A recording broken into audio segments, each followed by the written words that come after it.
get started here. We'll start with Mike Singer. Mike, go ahead. Hey, Michael, can you hear me? Can you hear me or no? Yeah, I can hear you. Okay. All right. Sorry, I'm doing it off my phone. I didn't know. I wanted to ask, does this 3-1 deficit, does it feel any different because of the stage where you guys are at, and obviously because of the opponents that you guys are facing? No, not at all. Obviously, we've been here twice, and we've answered the call, if you will. And to be honest, I think in the second round against the Clippers were the odds-on favorite to win the whole thing ahead of the Lakers. So Clippers, great team. Lakers, great team. We're down 3-1 again, unfortunately. I think people out there probably think this is exactly where we want them. It's not. We'd much rather be up 3-1. But it is what it is. You know, we put ourselves in this position, and our team has shown tremendous resiliency and grit in getting out of these before. And I have no doubt that tomorrow night we'll bring that same fight to the game. And hopefully we can keep this series alive. Next, we'll go to Katie Wingy. Katie, go ahead. Hey, Coach, there's been obviously a lot of talk about the fouls and the free throws, but I'm wondering how you talk to your guys about controlling what they can control and making an effort to keep their frustrations or their emotions at bay when they're not getting the calls that they might want to be getting. Yeah, well, I don't think, fouls are fouls. And obviously we've, sent in some of the clips that we felt were missed last night, and we'll leave it at that, and wait on the NBA's response. But the rebounding has nothing to do with that. Dwight Howard dominated the first quarter, 8 points, 8 rebounds, 4 on the offensive end. They had 25 second chance points. So when the shot goes up, we have to be a lot more physical. We've gotten caught ball watching, or we've been engaged, but just not with the requisite amount of energy and fight. There was a stretch, I think, late in the game, Katie. It was a 5-point game, like 3 straight possessions, and we just need one stop. And we forced the miss, but we were unable to get the rebound. And now they just got an extra possession. LeBron James shot a free throw and missed. He got the rebound himself and put it back in. So we can get caught up in that and use the refs as a easily readily available excuse if we want. I'm not going to, because we didn't lose the game last night because of anybody except ourselves. We did not meet the fight on the glass. And, let's go back. Going into this series, we talked about 2 things over and over again. I did, at least. It was transition defense and rebounding. And I think the rebounding has been a lot to do with not just last night, but this series overall. We'll go back to Katie. Katie, go ahead.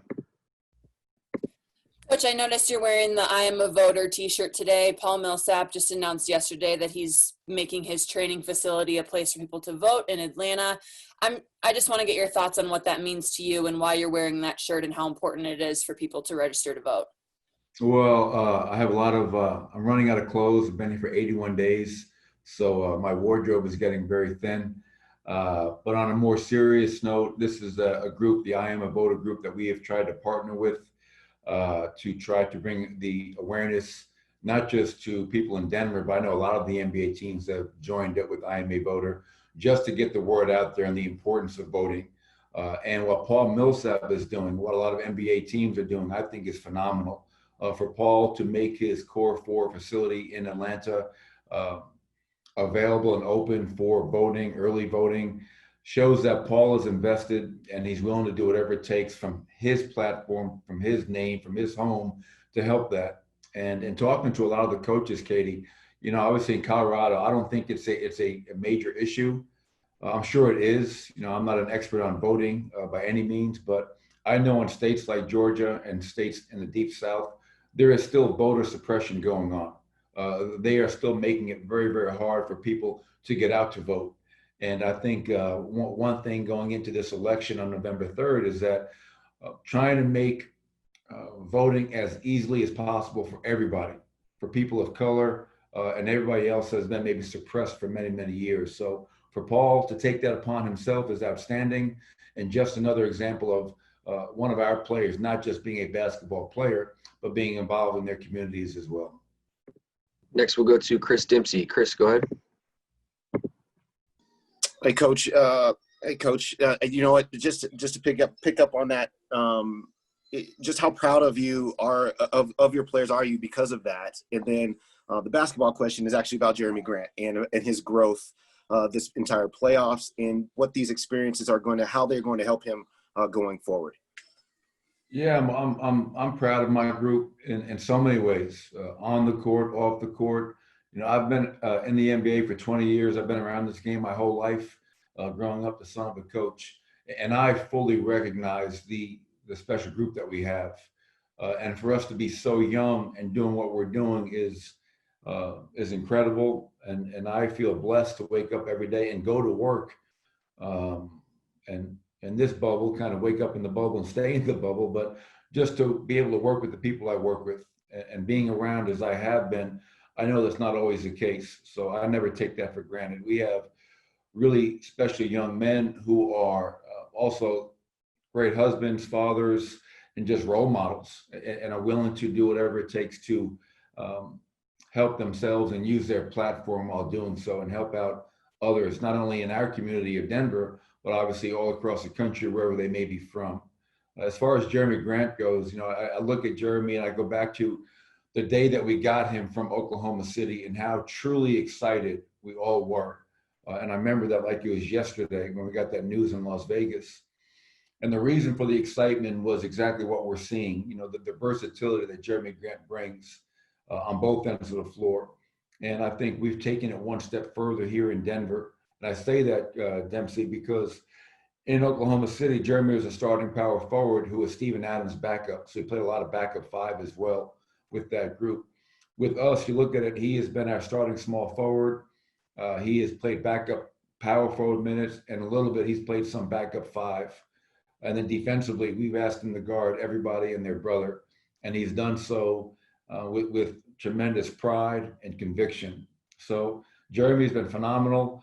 What he's giving to us on both ends of the floor is obviously much, much needed. And we're going to need a lot more of that moving forward as we try to advance to the NBA Finals.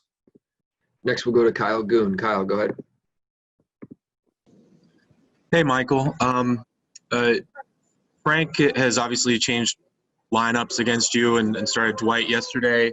And I know you have thrown in some new lineups, or I guess some little used lineups in the playoffs. What sort of prompts those decisions when you're kind of throwing in groups that haven't played a ton before, especially in the playoffs, and how has that affected the series? Yeah, I mean, I can't speak for Frank. I know for myself, whether it was last year in the playoffs when I inserted Torrey Craig into the lineup and took out Will Barton, or this year's playoffs when after the second or third game against Utah, you know, I took Torrey and Michael out of the lineup and inserted Monte and Jeremy. And then going into a second round against the Clippers, I took Monte out and I put Gary Harrison. I know for me as a coach, it's always about what group do I think is going to give us the best chance to have success. And, you know, whether that's a starting lineup or whether that's using a PJ Dozier, whether that's using a Jeremy Grant as our backup five, whether it's playing Nicola and Mason together, you're always kind of asking yourself in the situation, what can we do better? What can we be better at? And who can maybe bring us a lift or something different to combat what the other team is doing? And you know, those are kind of some of the thoughts that go into it for me. It's never about the individual. It's never about, hey, we're losing because Monte or Torrey and Michael Porter. No, it's, I think this lineup may give us a better chance to win. And then you go with it and you make the adjustments from there. But that's how I look at it. All right, we have time for one more question. We'll end with Mike Singer. Mike, go ahead. Hey, Michael. We're some 12 hours after the game. I'm wondering what the turnaround looked like. What was the process in turning around in terms of reviewing, analyzing, and maybe, you know, giving that assessment to your players in such a short time? Yeah, I know. You know, for me, it's I'm a night person, anyways. So it's a long night. You get back to your room. You know, for me, I call my family. I wish my wife a happy anniversary today. I wish my daughter a happy birthday, which is today. Then you kind of change, get comfortable, and I start watching the film. And you usually want to go into bed around 3:30, 4 o'clock in the morning. Then you get up in the morning, and then you kind of look back through all your notes, your clips, you make your notes, you meet with your staff, you talk about what they saw, where we can be better, and then you address that with your team. You show the clips, and you talk about it. There's not a lot you can do physically on a day like this. You know, this has been a grind, playing every other day. All of our games seem like they start at 9 o'clock, so you're not getting back to the hotel to midnight. And so a lot of this now is just so much more mental. You know, I think there are probably people out there that maybe thought we'd wake up today and go to practice and do rebounding drills. And as much as I'd love to do that, that's just not realistic.